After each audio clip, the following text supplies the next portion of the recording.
our lifestyle here in the LC Valley and in Lewiston and Nez Perce County is built around the way that the rivers are today. Those rivers create our culture. And we also think that fish and dams can coexist. We think that there are so many different ways for that to happen. To resort to an all or nothing approach to removing those dams today, we don't feel really is in anyone's best interest.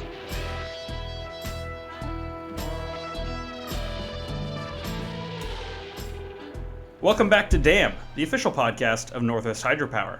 I'm your host, Austin Rohr, and I manage all things communications here at Northwest River Partners. We're exploring another new to the podcast topic today, and it's about DAM time that we did. That's not to say that we haven't been working on covering the subject, of course, but we're finally making it happen. Now, I'm thrilled because river transportation is an essential function of our hydropower system in the Northwest for so many reasons which I'll let our guest today elaborate on later. But before I introduce that guest, I have to give a shout out to one of our listeners who I met in person while hosting a booth at Ben REA's annual meeting in July. First, I see the numbers here, and I know you guys are all listening, but it's nice to know that you folks are real and really enjoy what we're doing here. Secondly, that listener suggested today's topic, which got us even more motivated to get an episode in the works ASAP. So, thanks in part to that listener, I'm happy to introduce you to Scott Corbitt from the Port of Lewiston. And thanks to you, Scott, for joining us today. Absolutely, Austin. Thanks for the opportunity to be here. It sounds like a fun event and a fun topic for us to talk about for sure. I think so. I couldn't agree with you more. And first and foremost, the thing we always like to do here is we like to ask our guests to share a little bit about who they are, what they do, and maybe even how they got into that role as well. So if you don't mind, give the folks some background about you. Sure, I'd be happy to. And it's it's sort of a strange pathway that led me to the role as general manager of the Port of Lewiston. I'm a Montana guy, born and raised in Kalispell, up the northwest corner. Went off to school at University of Washington, which makes me a really popular guy around here in Washington State country.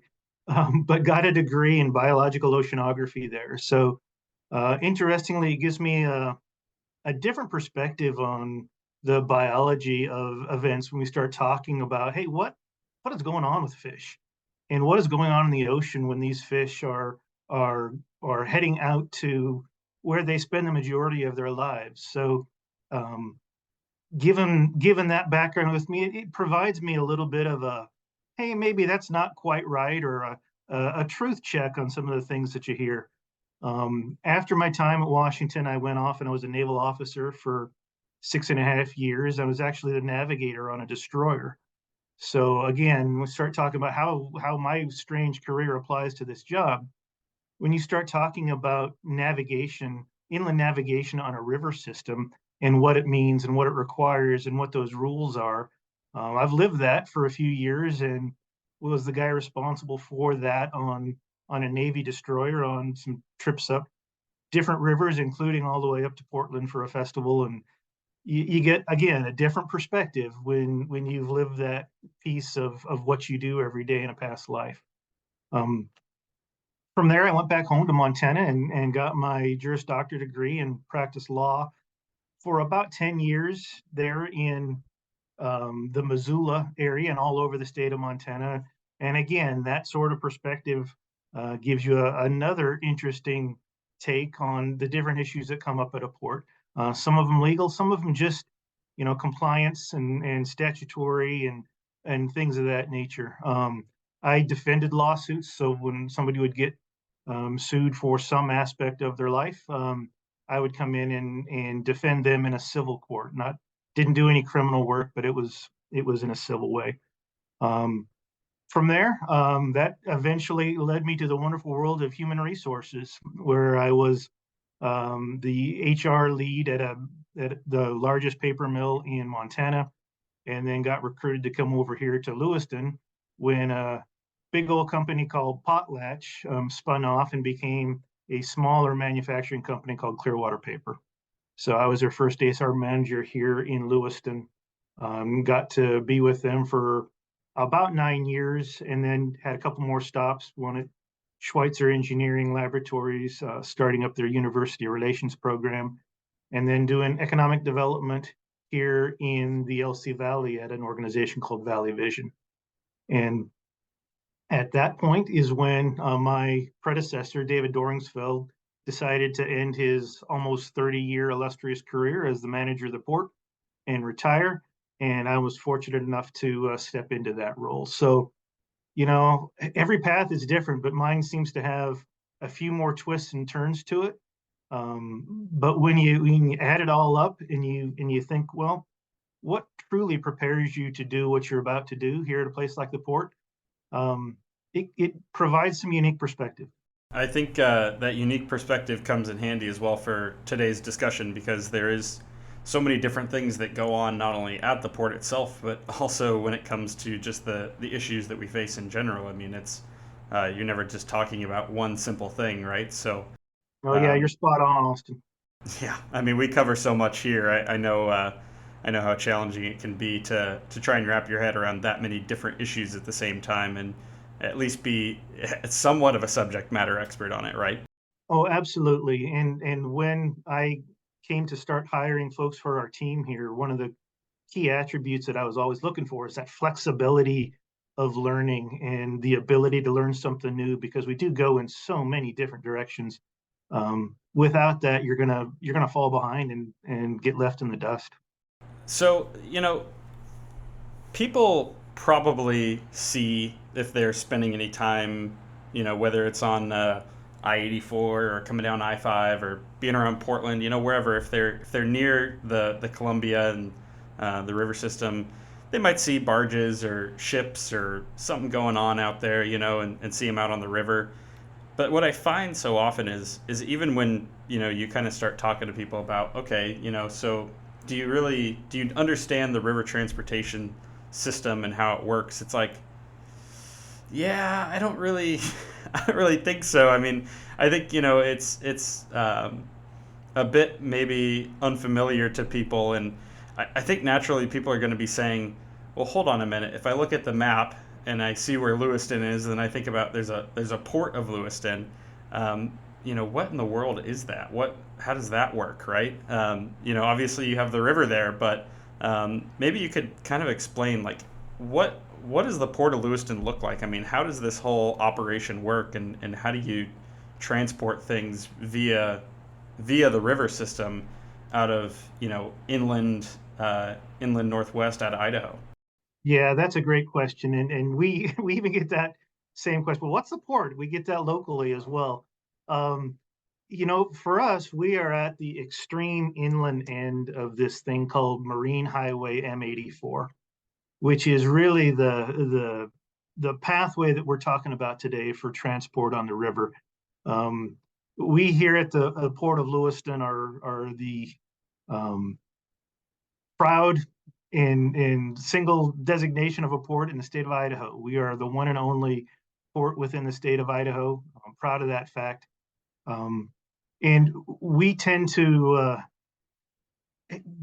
get some pretty good results from being at the eastern end of Marine Highway M84 because um, when folks cover the river, they want to cover that whole expanse, and that really by design includes the Port of Lewiston. We're an active, thriving port here, Austin. We do so many different things from trying to create better economic development opportunities and really create a better lifestyle for everybody within the Port District, which is for us Nez Perce County in Idaho. That really is our mission statement. We're an economic engine, an economic development driver. Hopefully, people see us as an economic development leader. Um, we are government, we are municipality, we have taxing authority, and don't do a lot of that. A very small percentage of our budget comes from tax. The rest of it comes from the revenue that we generate. But we think we provide a really good return on the investment for that small amount of tax dollar that we provide, that we take in from our constituents. We focus on things that really will make life better and make business better. Things like fiber optic networking. We have about 55 miles of fiber optic network within Nez Perce County. And we build that network to help folks who want to gain the advantages that are seen by that type of network. We obviously operate on the river, and we are the home of Lewis Clark Terminal that truly has a great story to tell as far as how much grain, wheat, and other commodities it moves on the river. As the end of that Marine Highway M84, we're also the home for the ultimate destination for high, wide, and heavy loads that get moved along the river system by barge. They get taken off here, stored, and then sent on their way to places either north or east.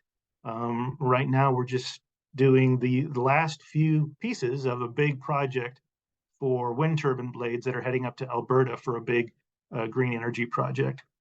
You take a look at that, and you take a look at the property development that we do as well.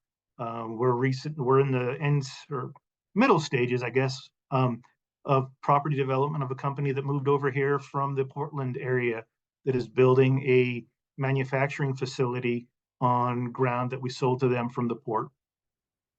Creating those types of opportunities for both the individuals involved as well as the bigger picture, the county itself, the port district itself. That's really what my bosses, which are 3 elected port commissioners, that's what they want me to focus on. They hired me to do that job. And so one question that I have is, you talk about the way that the port is supporting, economic development there. And I think maybe something that people might be unaware of, or they get mixed up and confused on, is what a port itself actually is. So, is that a for-profit organization? Is it a not-for-profit? Are you a, kind of an entity of like a government? What is the port itself? I would call it a government entity. It's basically a municipality. So when you say, for profit or not for profit, I would say that we take the revenue that we earn and we put it back to work for the people who we represent, and those are the citizens of Nez Perce County. So when we earn some money from, I mean, pick it, a rent from a tenant here, that could possibly be put into a larger pool of money that goes into develop property to attract a different business to come here, or to create a fiber optic network that's going to benefit the entire community, if not the entire state or region. So um, we're a municipality. We take the funds that we get and then we put them to the best use that we can to satisfy our mission, which is to do economic development and make life better for business and living in the valley. And I think that's such an important clarification to make, because sometimes you hear people kind of maybe get this idea of like, oh, whether it's our utilities or our ports or whoever, that they might think of them as like a private business that's in it to make money, right? And that's certainly not what you folks do. No, and there's, like you just implied, there's a ton of confusion out there about what a port is, what a port does, where does it get its money, how does it spend its money. You take a look at social media, and I know there's always, the pluses and the minuses of what goes on social media, but you can see the confusion there about how money is spent, where it goes, and what it is spent on. And hopefully, a podcast like this can help dispel some of those misunderstandings. Definitely. That's one thing I always, make sure we try and do here is, provide opportunities for people to really tell the full story, right? Because sometimes it is hard to respond to those social media comments. Like, you can only get so much of a message across. Yeah, yeah. So, you mentioned also this M84 Marine Highway, right? How many stops on that highway are there? Do roughly how many ports we're looking at there? I don't know the exact number. I think my best count in my head would be probably about 20, maybe a little bit more. And those everywhere from really, really big ports, like the Port of Portland, the Port of Vancouver, down to much, much smaller ports like Port of Garfield, and uh, some other of those smaller ports along the way, Port of Columbia. And then we're sort of somewhere in the middle as far as the size goes. I said we were the one and only port in Idaho, and that is true. If you take a look at, say, even Washington State, there's upwards of 74, 75 different ports in Washington, and those are sprinkled along the coast and then all the way up and down M84. And we sort of look at each other as a coalition. We want all the other ports along the way to thrive and survive and do as well as it can, and because we're all in the business of commerce on the river. And if we can create more of that, we're all going to do better, and the communities that represent are going to do better. So one thing that I heard last summer, I got to do a presentation to some folks over at U.S. Wheat at their. They had a meeting over in Bend, Oregon, and my presentation came directly after our friends at the Pacific Northwest Waterways Association did a presentation, and so it was really nice. Actually, we were able to pair those up together and kind of compare notes. And I hadn't gotten to see maybe as many of their presentations as I would like to, and so one thing that really stuck out to me particularly was the ports handle goods as far away as the Midwest, like you know, kind of anything west of the Mississippi. It sounds like. Could you maybe further describe some of the scale and magnitude of just what our inland ports are doing in terms of transporting goods from all over the country? Yeah, it's pretty amazing, Austin. It really is. We're at that inland end of Marine Highway M84, and this corridor right through here is the third largest grain export corridor in the world. 10% of all of the U.S. wheat exports pass through this stretch of river and pass through the Lower Snake River dams. Specifics. That's about 60% of Northwest wheat exports in total are passing through those dams. If you're looking for like bulk numbers, that's about 80 to 100 million bushels per year, which is an amazing number. And 25 million bushels or so of that come straight out of the Port of Lewiston alone. So things are passing through the different ports, and from my perspective, most importantly, through the Port of Lewiston. You mentioned how far away folks are coming, and you're right. Farmers from 10 or 11 states pull in um, and produce wheat from their farms and ship them along Marine Highway M84. And they're from places like Montana and North Dakota and places even farther into the Midwest. It still is an advantage for them to get their products to a place like Lewiston and get them on a barge and get them down to market for export. It provides that much of an advantage to them to truck it or rail it to our port and then ship it from there. And these goods are heading out all over the world. Port of Vancouver loads about 120 ocean-going vessels every year with our Northwest products, going all over the world. The largest exports that they have right now are going to China and Japan and Thailand, Taiwan, and Egypt. With the world situation, the numbers to China are decreasing a bit. But on the other hand, they're increasing in places like Malaysia and the Philippines, where you actually see populations rising um, over the next few years, as opposed to places like China, where that population is actually going down. And I just saw an article today. It was about a program called Food for Peace, where it's sending about 28 metric tons of soft white wheat from the Pacific Northwest to the Arabian Peninsula, all donated by farms in Washington, Oregon, and Idaho. And I mean, that's just talking about wheat as far as those numbers go. If you start delving into the other different types of commodities that are shipped through our ports, start talking about 15 million metric tons of soy and corn. Second largest corn gateway in the United States passes through the Lower Snake River dams. Wood products moving in both directions. Minerals like potash, soda ash, ag fertilizers from great partners like the McGregor Company up here. Um, Our ports are busy, and our ports are creating the opportunity to do this commerce on the river, and it is happening in large numbers. You touched on, there's advantages to this that are attractive. It's the reason why these ports are being chosen to handle a lot of this transportation. What are those advantages exactly? From barging, Correct. Yeah, yeah. From getting goods to Lewiston and barging them as opposed to taking them somewhere else to go on a truck or a train or something like that. yeah, boy, there's so many.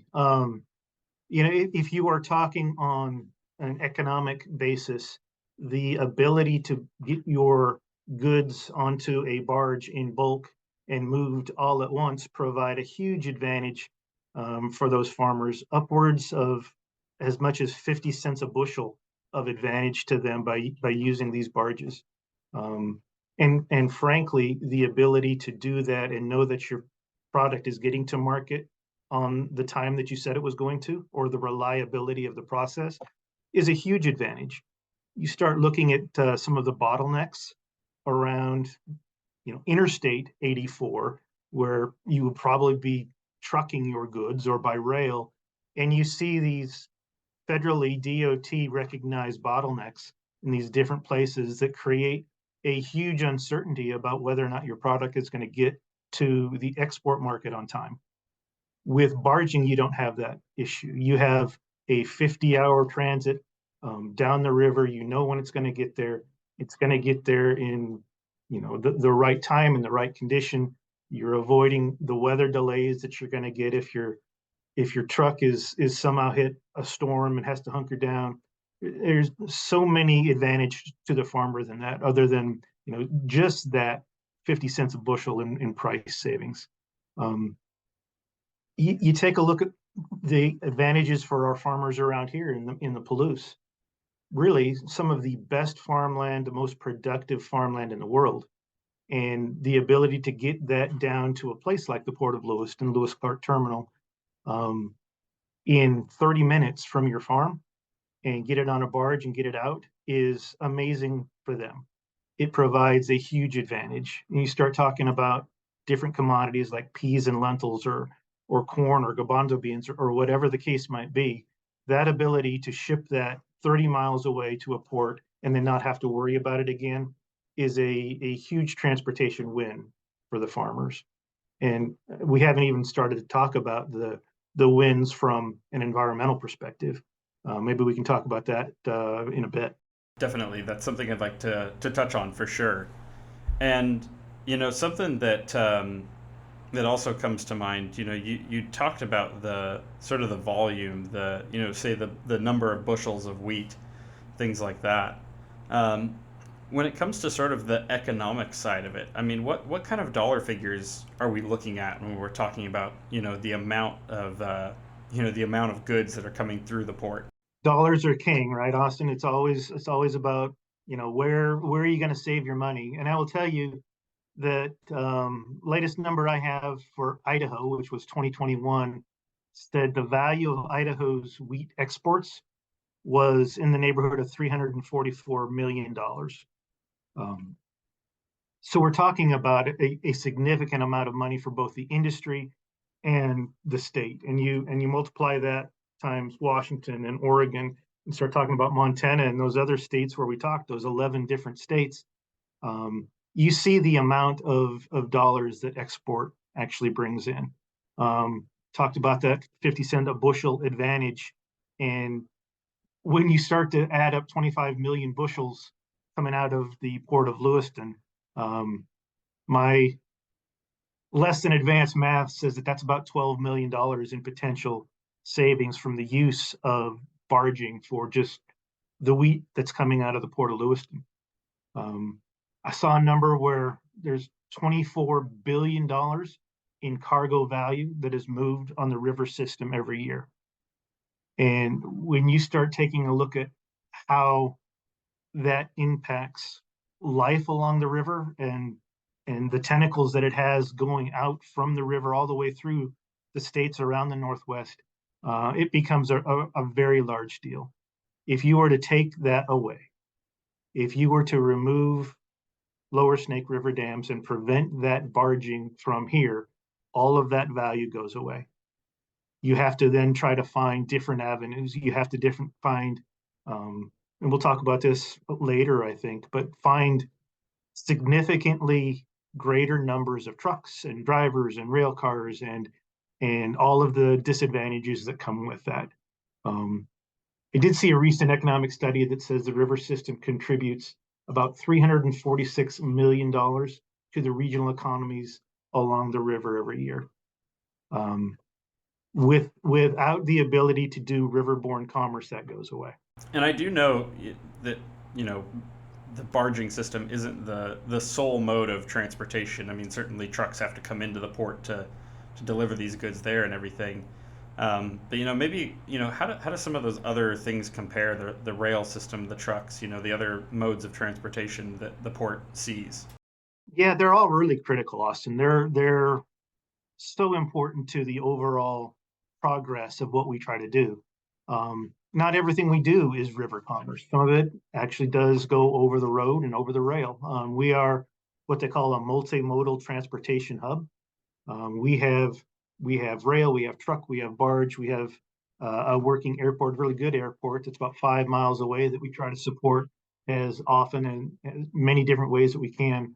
Um, Goes hand in hand with our mission of creating better economic development within the region. So we feel strongly about trying to maintain and support that multimodal aspect.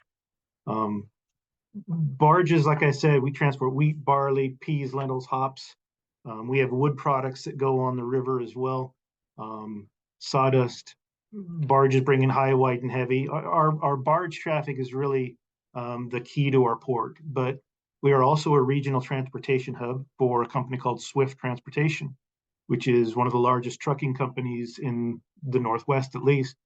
They have 350 trucks that are stationed here, plus a driving school. And I think you just insinuated that that grain needs to come in from our farmers somehow. And so those farm trucks with all kinds of different drivers behind the wheel are coming down to Lewiston full of grain and offloading. And if you were walking down the street at the port today, you'd see 4 different overflow grain piles that are almost full. We're right in the heart of harvest, and it's a beautiful thing to behold. It really is. Um, we also have feeder lines for the Great Northwest Railroad with direct ties to Union Pacific and Burlington Northern Railroads. And, if we really want to get tricky with the words, transportation hub, we also are a hub for the transportation of information and data with our fiber optic networking. And we are really excited to be building a fiber optic network that goes basically from one side of Idaho to the other, from top to bottom. And that's something that hasn't been done before, and we're kicking off a project to be a big part of doing that. So multimodal transportation to us is critical to the overall mission of what our port does. Well, I appreciate you painting that picture for us because, as we'll talk about and as we have talked about a little already, there's a lot of emphasis on the barges and how important they are, and kind of comparing them to trucks, to rails, to going by airplane, all these other methods, right? But it isn't to say that those things are just inherently bad, that we're trying to put them down in any way. It's more of a matter of being able to kind of show, well, this is why this method is preferable, while still understanding that all of these methods of transportation are vital and essential. Yeah, 100%. Totally agree. And one thing that I understand is that these barges move a tremendous amount of goods at a relatively low cost and with a low environmental impact. How does that all come together? I mean, what allows that to that kind of unique combination to be possible through barging? Sure, Austin. If you were walking down that street I just talked about here at the port, and you had say a wheat barge that we were walking up next to, you'd be impressed by how large it is. you could see exactly how much could fit into one of those um, river going barges with a tug behind it pushing. If you want to put some numbers to it, you'd see 120,000 bushels going into one of those pusher barges at one time. Um, People like to make comparisons. That would equal 35 hopper rail cars. That would equal 134 semi trucks. So when you start looking at that barge moving down the river, think of 134 semi trucks being avoided from going on the highway that you're driving down and cutting you off and putting emissions into the air and breaking down the highway. So the huge advantage is really evident with the sheer numbers of bushels or tons or whatever way you want to measure it goes. And that's before we even start talking about the environmental piece of that. Um, it's a huge thing to be green. And the Port of Lewiston and really all the different ports are looking at different ways to really enhance the environmental aspects of our operation to reduce greenhouse gases and CO2 and reduce carbon footprint and all those different things. And when you start talking about ways to do that, for me, first and foremost, you start talking about barging and what it can do to actually alleviate or help that equation. That same set of numbers I was just talking about, what if you removed all of that? What if you remove barging from the equation? What happens? What happens is you add over 162,000 semi-truck trips for that same stretch every year. You add 42,000 plus rail car every year. And put it into CO2 terms, that's 1.251 million tons of CO2 and harmful emissions every year that you would be avoiding by using that sort of barge system. And doesn't even talk about fuel consumption, which is a huge advantage over filling up those semi trucks with diesel and 30% reduced CO2 emissions, 1,000% reduced emissions over trucks for the same tonnage move. There's just so many different advantages to that we could talk for a long time about that. Well, and we definitely will we'll touch on that more here very soon. One thing I wanted to ask also, just because it's kind of a curiosity of my own. We talk so much about the amount they can move, the costs they can do it at, and their ability to do it while having a low environmental impact. But I mean, are there other advantages to the barges that maybe don't get touched on as much?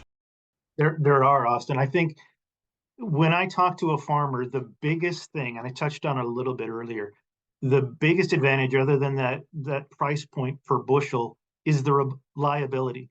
It's the reliability of having the peace of mind to know that you're going to get your products there on time and to the right place. And to if you're interested about being totally efficient, you want the barges. If you're interested in lowering the number of potential injuries or fatalities that are associated with moving your product, you turn to barging. The rates are just astronomically different, obviously, between folks who are moving your product on the river and folks that are driving semis or running rail for those types of things. And like I said before, the emissions are a huge piece of this. The diesel consumption that you save from being able to run barges instead of semi trucks, it's over 5 million gallons per year that you save. So when you start talking about these things, you dig a little deeper, you find even greater advantage to using the river. I interrupt this podcast to bring you an advertisement from none other than ourselves. What if the Northwest suddenly lost all hydropower? Half of our local energy would immediately disappear and be replaced with dirty fossil fuels. Greenhouse gases would rise, along with our electric bills. Because without hydropower, 80% of the Northwest's renewable energy would be gone. Thankfully, hydropower remains abundant, affordable, and 100% carbon free. Our power is water. Learn more at northwestriverpartners.org. Now, back to your favorite water power podcast.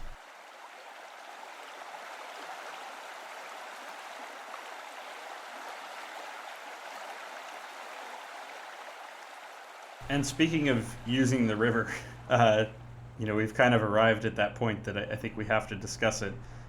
You're all too familiar with the talk about trying to breach the lower Snake River dams, and we've discussed it here as well on the podcast. And primarily we focused on grid reliability and irrigation concerns, specifically on this podcast so far.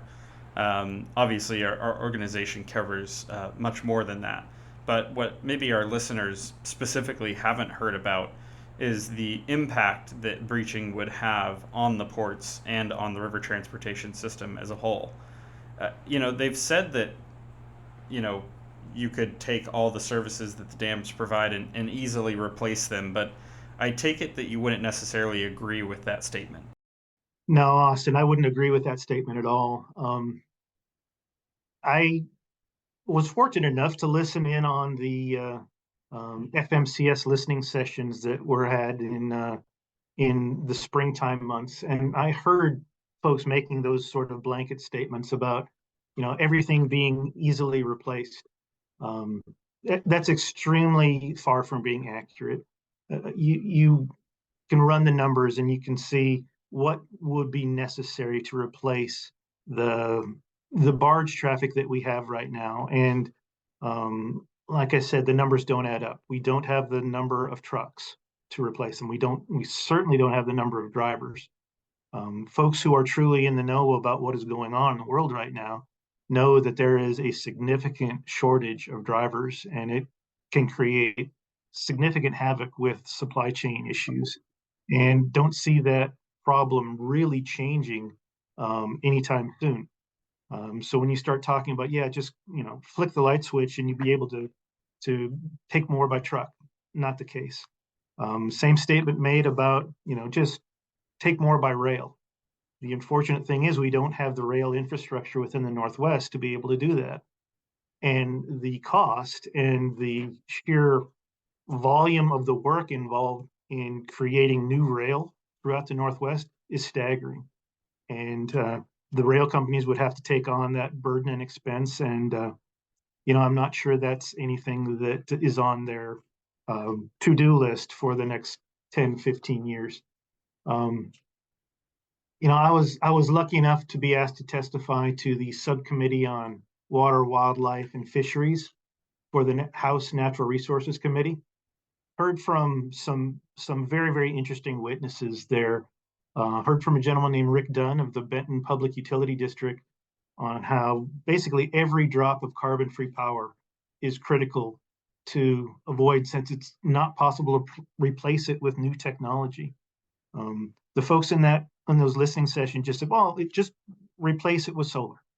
You know, um, you and I both know that again, you don't flick the switch and replace that good, clean, reliable hydropower with solar or wind. There are so many complications. Um, I don't think that's why you have me on here to talk about those things. I think you've hit those before, so I'll leave your listeners to rely on River Partners for answering that question.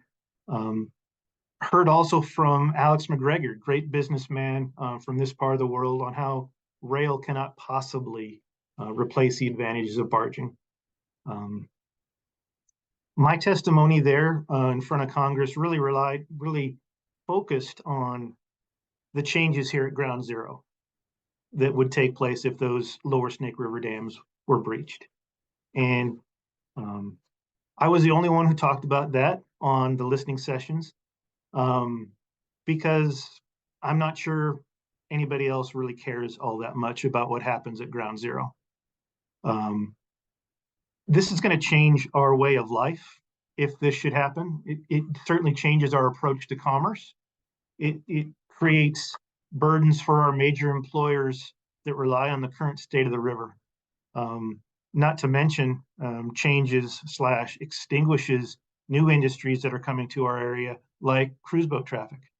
Um, Folks, I don't think fully realize the fact that, well, if you just remove the dams, everything is going to be the same and it's going to go back. Well, no. If you remove the dams, you do not have a cruise boat industry any longer for so many different stops up and down the river. You start talking about impacts on people, impacts on way of life. They're perfect example of that. That industry is 100% reliant on the lower Snake River dams to get here to the end of Marine Highway M84. We've been named in the LC Valley the #1 place to live for an outdoors person. This is a destination for marinas, for docks. Our infrastructure is built around the rivers that we currently have. Our cities have wastewater and stormwater and water treatment facilities that are based on the rivers that we currently have. If you were to do some sort of destruction of those rivers, like in what we saw in 1992, it changes everything. In 1992, there was an experiment to see just what would things be like if you were to take that river and basically put it back to a condition that it was before the dams. And what you saw was the destruction of our local marinas. You saw the destruction of our local infrastructure, the levee system, the bridge systems all started to react to that lack of pressure that you see from a always constant flowing river system across it. Bridge stanchions started to move, levee systems started to crack. Things deteriorated, let alone, watching the thousands of fish that died on the mud bogs that were left when the river went down. So we have seen what a reduction in our river systems would be like, and it's nothing that we want. It's nothing that we can take a look at and say, oh, that'll just be fine. We'll adapt to that. We would need hundreds of millions, if not billions of dollars to try to somehow make amends and figure a way to move forward with this set of circumstances that was destructive to our lifestyle. Well, that's something too. I'll just touch on real quickly that I know that there's been some figures thrown around about what replacement might look like in order to cover all the benefits of the dams. And it seems like each time that we go down that path and start studying it, more issues come up, and then that adds to that price tag more and more. And so you might start at say, 20 to 30 billion, then 30 to 40 billion. Then well, we might need another 5 to 10 billion at least, and it just seems like that number is constantly on the rise. Absolutely. And that number, I believe you're referring to the Representative Simpson plan number, was done prior to our record setting inflation. And as we have seen in many of our port projects, add 40, 50, 60% onto the price tag of projects that you had from before that point to now. So if you're talking, $33 billion to the LC Valley prior to that, you're talking 60 to 70 billion dollars now. And still probably not enough. And the technology still probably doesn't exist to get us there. And that's the huge piece. It's likely impossible. And it's refreshing to see someone who I think is educated on this issue, like Senator Patty Murray last week, talk about, well, it's truly not that point in time where the dams should be removed, because she knows the implications and that we're not ready for that. Yeah, and that's something too that we were last year we spent a lot of effort on and trying to make sure that people like yourself had their voices heard when Murray and Inslee were doing that look into dam replacement. And so yeah, that conclusion ultimately, that was a big statement. I mean, that really said a lot, and I think that was the culmination of all the different voices of people on the river, really stepping up and making sure that it was well understood that it's not a simple thing of just taking them out and dealing with the consequences. Absolutely. Yep. Totally agree. One thing that you did bring up, in addition to you know all the things we just discussed as well, was kind of this and it's something that you kind of laugh at a little bit, but like the idea of, well, yeah, if you add 162,000 trucks a year, think about the semis cutting you off on the road, right? Um, I remember a study in 2019 that we weren't particularly fond of, that was done by, I think, Econ Northwest, and it was looking at removing the dams, hypothetically what it would do in all these different scenarios.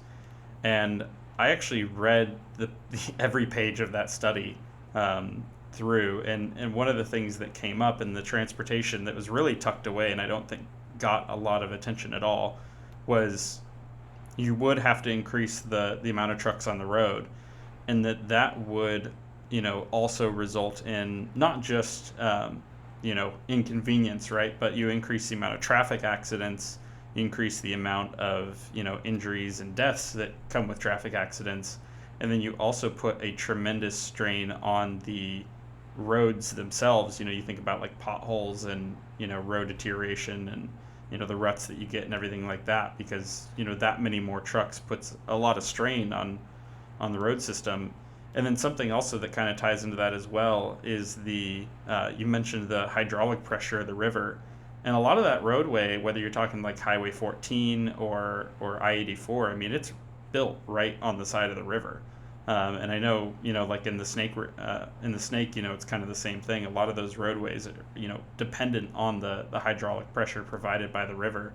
So yeah, maybe, if you want to touch on that a little bit as well, what dam removal does in terms of, those transportation impacts once you start looking at having to shift all of that over to, say, more road and railway. It's easy to say flip the switch and send more trucks down the road. It's much more difficult when you start digging, you know, two layers down to figure out what the true implication of that is. It's, you know, honestly, it's 23.8 million additional truck miles that you would be talking about. Um, and you're spot on. I mean, you ask somebody in Lewiston, geez, what's the biggest transportation issue you worry about? And it's the roads breaking up and how much we have to pay to replace them and repair them. And the same exact situation applies out on the highway system when you start talking about this 23.8 million miles of additional truck traffic. That is going to break down those roads exponentially faster, which means more infrastructure dollars are going to have to go to that. It's not like there is an infinite pot of money that just keeps growing and growing and growing. If you throw your money towards that sort of infrastructure development, there's going to be less on, pick it, whatever else, what other ever project you might have a really strong interest in. You're going to have to repair your highways quicker and more frequently. And like you said, anybody who's been out on an interstate and has been socked in by four different semi trucks going four different speeds knows the potential danger of that. So adding that 23.8 million more miles of truck traffic is just going to create so many more of those situations, and the the accident rate, fatality rate, everything goes along with that. Um, Simple answer is avoid it. The simple answer is take your product by barge, save the environment, do it safely, make it more reliable. Um, Truly, when you dig down deep enough, you see that if you're going on facts, data, and rational thought, this is the way to go. You also brought up the 1992 experiment, and something that we hear so often is, kind of returning the Snake River to a natural state in doing all of this. But when you start describing the mud, the dead fish, all this kind of stuff, I mean, is it possible to even get to sort of what people would describe as a natural state, or is it kind of at the point now, maybe just at least from your take on it, and being able to speak to that? Um, I mean, are we looking at a situation where it just it wouldn't be, I think maybe the perfect picturesque natural river that people are envisioning? I don't know if I can answer that one, Austin. What I know is that um, our lifestyle here in the LC Valley and in Lewiston and Nez Perce County is built around the way that the rivers are today. Those those rivers create our culture. Those rivers create our ability to do commerce in the way that we want to do commerce. We believe that those rivers are in the best state for our livability, and we also think that fish and dams can coexist. And we think that there are so many different ways for that to happen, other than the ways that we have already tried. Um, and to resort to an all or nothing approach to removing those dams today, um, we don't feel really is in anyone's best interest. Like you said, 1992, we saw what uh, a drawdown looks like, and it's destruction of our valley and our commerce and our infrastructure, um, without the advantages I think that some people on the other side of the equation um, would want to see. And aside from sort of that, doom and gloom look at what breaching might look like for you, I mean, going back to again maybe more the economic side of it. I mean, what does Lewiston look like if this is to happen? I mean, what does it look like for the community there? Yeah, that's a great question, and we've been asking ourselves that for a while. Um, we we lose so much. We lose the culture that we have built around the river. We lose our levee system. We lose our marina systems. We either lose or have to dramatically re-engineer and reconstruct uh, water treatment and wastewater for our municipalities in both Lewiston and Clarkston. Um, we truly have to spend money that we really don't have within our city coffers to try to adapt to this. Um, we lose the ability to recreate in the manner that we are accustomed to. Um, you don't take a fiberglass boat out on a river that we saw in 1992. Um, and boy, do we have a lot of those boats around the valley in a bunch of different marinas. Um, you lose the ability to be who we want to be. You lose the ability to fish the way that we've been accustomed to fishing. Um, we lose the ability to have, and I know this is your bailiwick, but we lose the ability to have good, low cost, reliable hydropower that is the primary point source for us in a valley that has a median income of $33,000 per year and a poverty rate that's over 15%. You compare power rates across the country, and by golly, we're down there amongst the lowest in the country, and there's a reason for that. And by golly, again, that's pretty important to us. Are we going to be able to pay our power bill? Are we going to be able to actually have reliable power 24/7, 365 in amounts that we can actually use to, surge to a particular disaster or brownout somewhere, not even in Lewiston, in Seattle.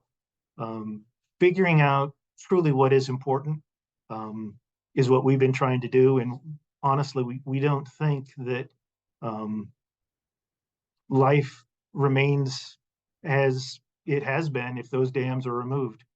And really, what we would ask of the decision makers is don't ignore us, don't forget about us, don't don't think that we're expendable. Well, and that's something that I wanted to ask you is, you're no stranger to speaking to the public and policymakers about these issues. And, I think that we've really thoroughly covered just, how important it is to retain these assets. But, ultimately, if you were to boil it down to something, real straightforward and simple, what do you think that the public and policymakers should understand about the issue?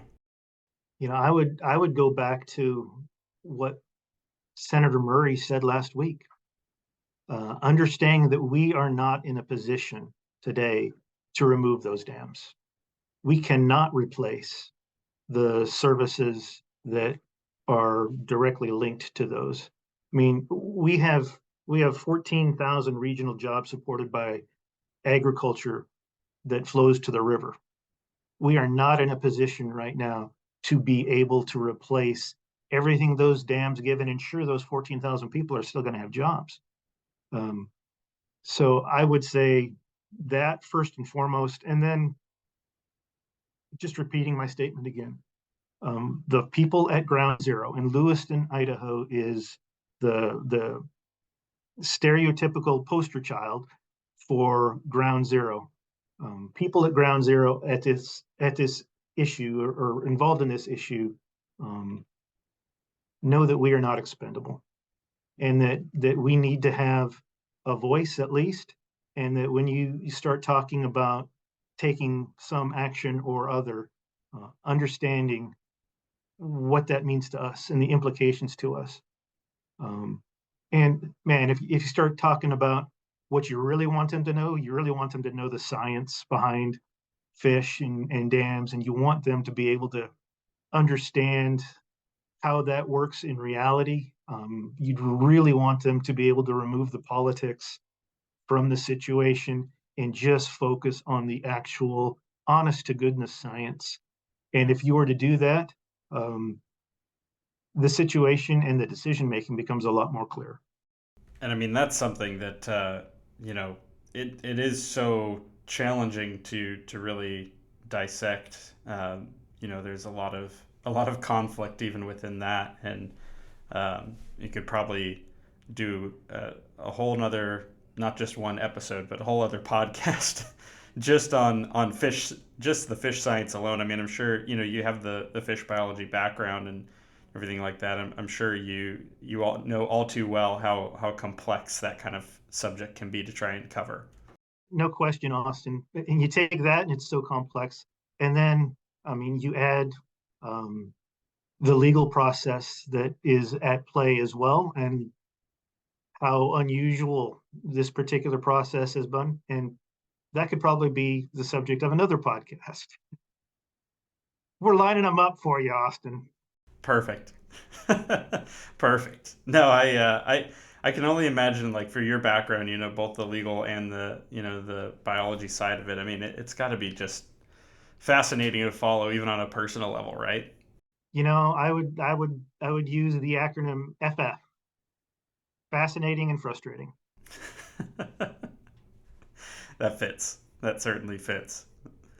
So, transitioning kind of away from some of the stickier topics, one thing that Kurt actually mentioned to me, he said, you're very passionate about helping people develop in their careers and helping communities develop, which is a perfect fit for the role that you're in there at the port.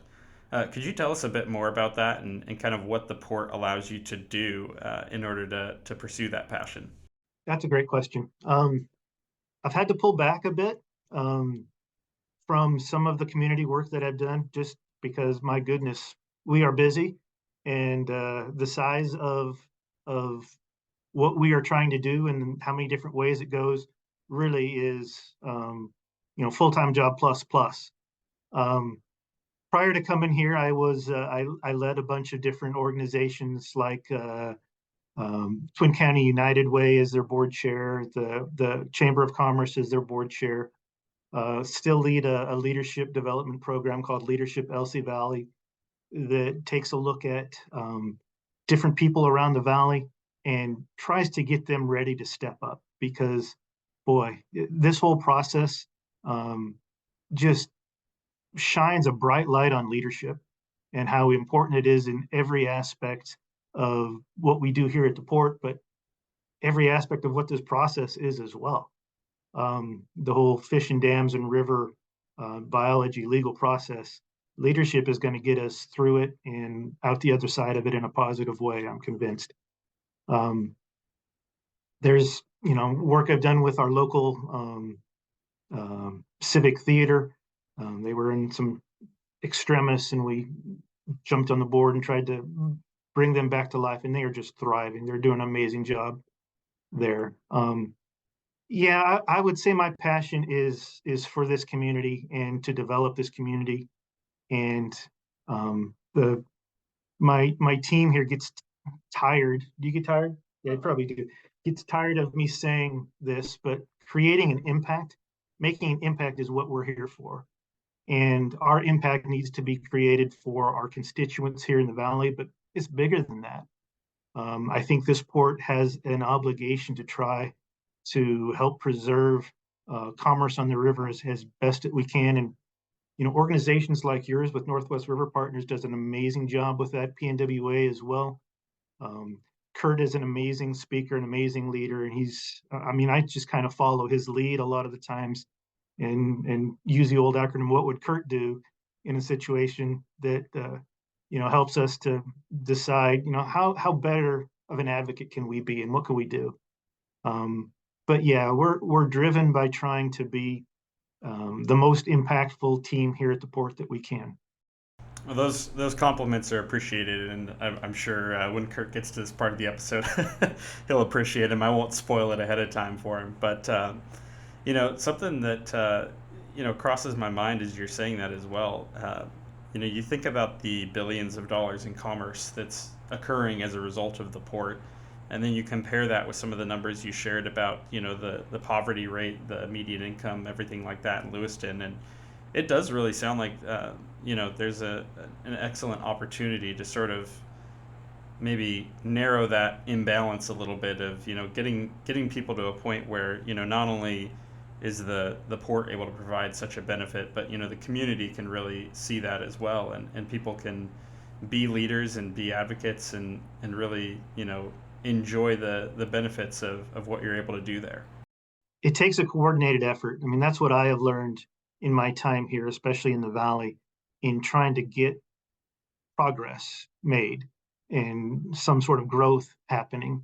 You can't do it in a nutshell, and folks need to know what you're doing and be excited about it, and create passion in them so they can jump on board, and that momentum grows. And I mean, a case in point for getting the right people on the bus with you is our hire of Mary Iacobelli, who's sitting behind me here, to talk about communications and really take the port from where it was, which was a place that didn't really have a social media presence at all, to a place that is actually talking about what we do and talking about the good things in the valley and showing people the impact that can be made, not just with us, but within the valley. So figuring out different ways to bring the message out and bring the people in and together, I think that is a function of a leader. And I envision the Port of Lewiston as being one of those leaders moving forward.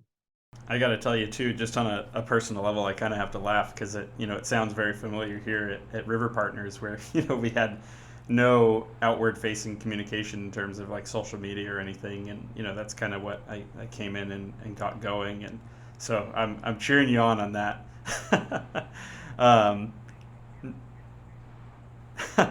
Same. It's an uphill battle. It's hard to start this late in the process. I've shared that on the podcast before, but it's a different challenge when you come into it, and we don't have maybe the legacy of being on from the get-go that maybe some other places do. But we'll definitely, but we'll support each other. So we're in it together. So one other thing too, you're I believe you referred to it as Nez Perce County, correct? So Nez Perce County, people might be also familiar then with Nez Perce in terms of the tribe there. And I know that the tribe is a big part of sort of the community there within the valley, and we do know that they're advocates for dam breaching. They're certainly not on the same side of the issue that we are when it comes to that. But has there been other opportunities for the port and the Nez Perce tribe to be able to partner, even when you might not necessarily or might not necessarily agree about how to proceed with the dams? There has been, Austin. I will tell you that um, we have a great relationship with the tribe. I have personally a good relationship with a lot of the leadership, especially when you start talking about the business side of things. Um, we have great respect for what they are accomplishing. If I were to pick one organization for the last 5 years in this region and say you are doing the best job of economic development, it would be the Nez Perce tribe and Nez Perce Tribal Enterprises. Have a great respect for what they're trying to do.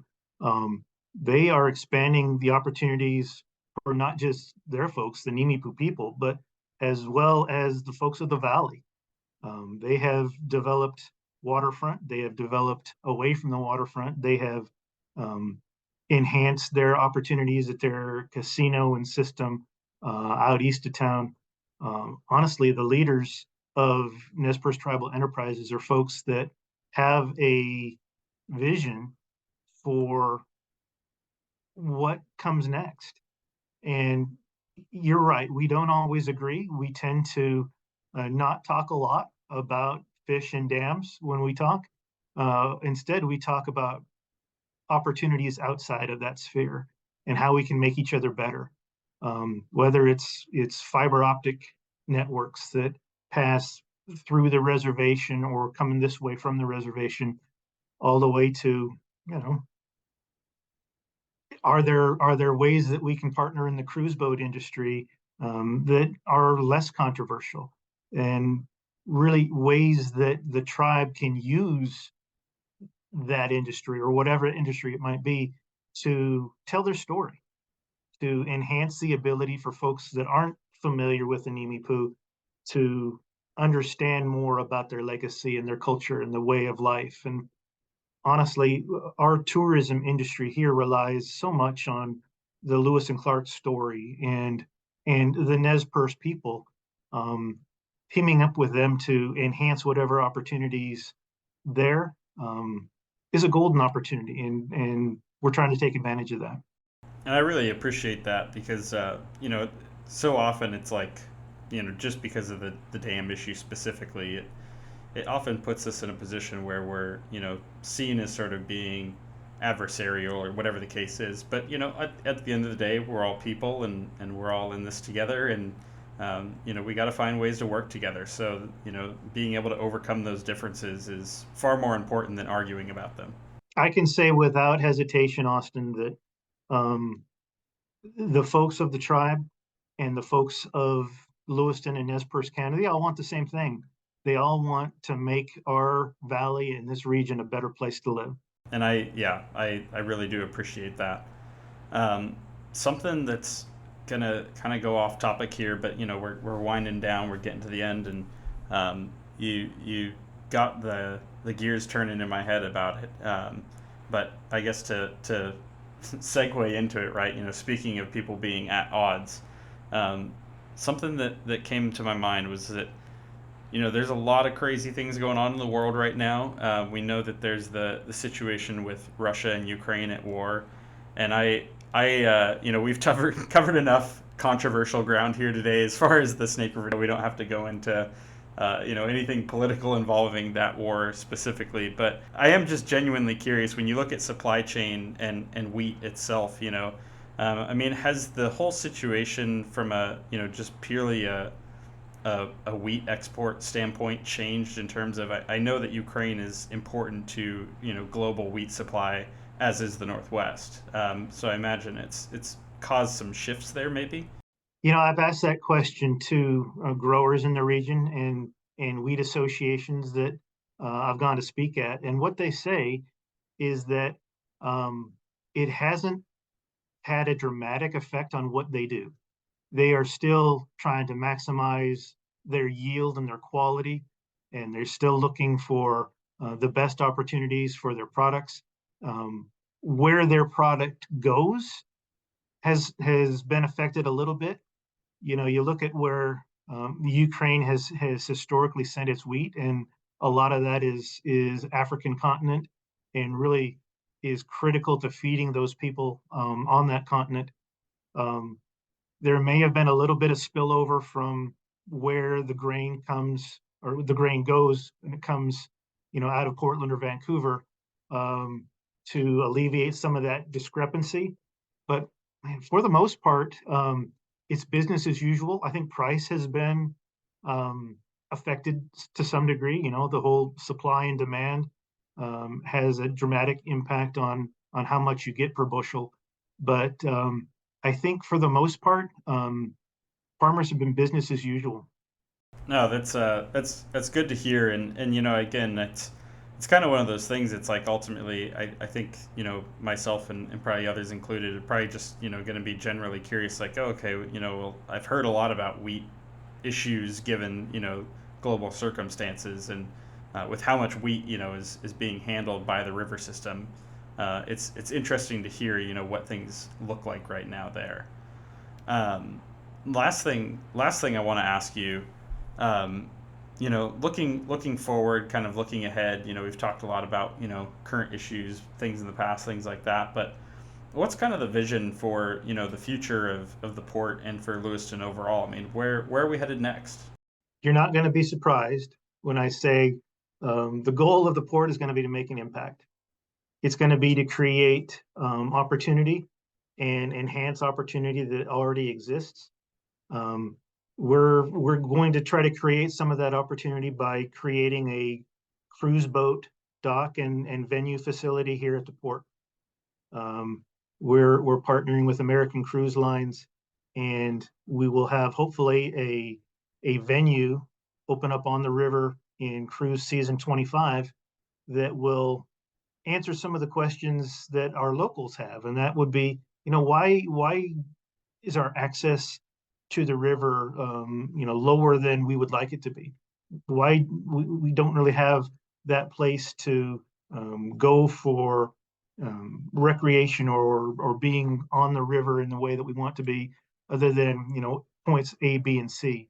Well, we'll try to create a point there that allows them to have maybe an amphitheater, maybe an ability to dock their boat, maybe an ability to um, come and enjoy an adult beverage as you listen to a concert at the confluence, or if you want to come and welcome some tourists on a beautiful white American Cruise Lines vessel, um, walk along the waterfront and just have uh, a new and hopefully different sort of place that they can access the river.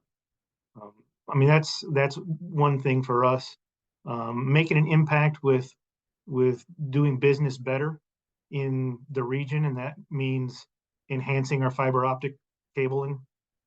We live in an area that we call the north central region of Idaho, and it has been called the black hole of Idaho as far as its connectivity goes for fiber.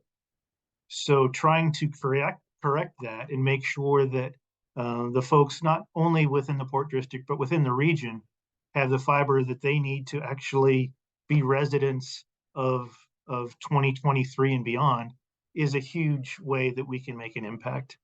And hopefully partnering with both private companies and local governments to just do as much as we can to um, see what's coming and make the right decisions to spend the dollars in the right way to make sure that we're making that biggest impact for our port district. And I think our port commissioners are fully committed to doing just that.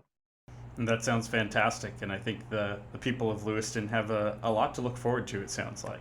I hope so. I think you're right.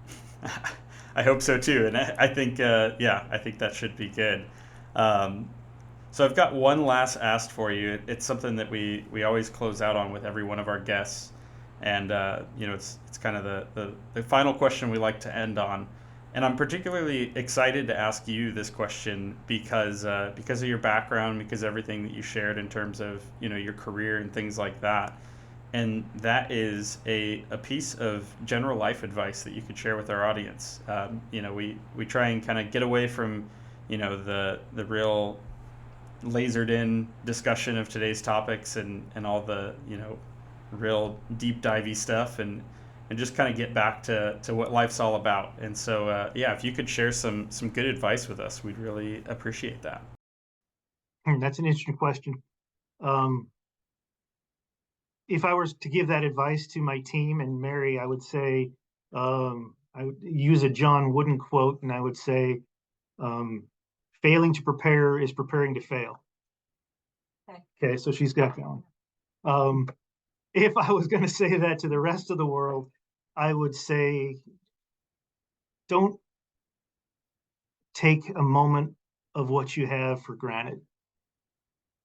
Understand that what you have is golden, and that if you even let a minute go by and you don't understand the importance of it, you're shortchanging yourself and the people that you care about. And that's very appreciated.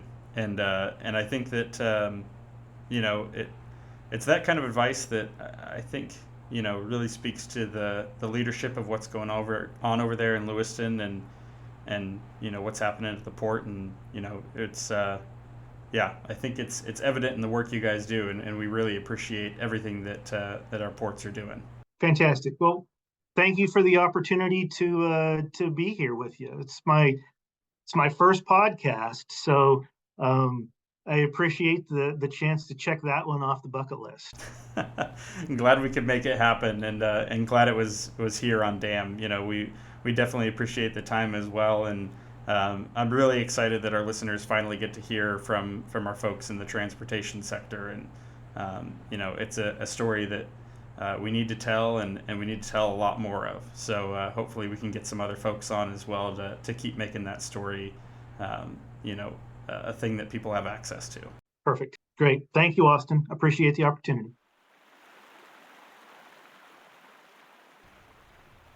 To those of you who've been waiting for an episode on this topic, I hope today delivered on that. We all know I'm not neutral whatsoever, but I certainly think it did. Scott gave us some really great numbers and information, and I think he really spoke on behalf of the port and our friends in the river transportation sector as a whole. And to those of you who had no exposure to this topic prior to today, well, I hope you enjoyed learning about the inland ports and what they're all about. I think that there was something for everyone today, which is always what we aim for. Either way, we aim to cover this topic a lot more in the future, and we'll continue to work on delivering those stories to your listening ears.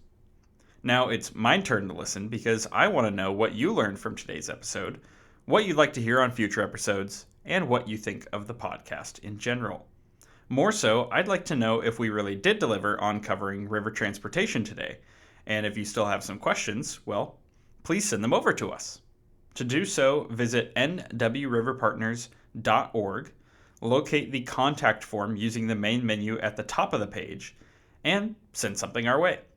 Or, if you'd prefer, you can always email us directly by writing to info@nwriverpartners.org.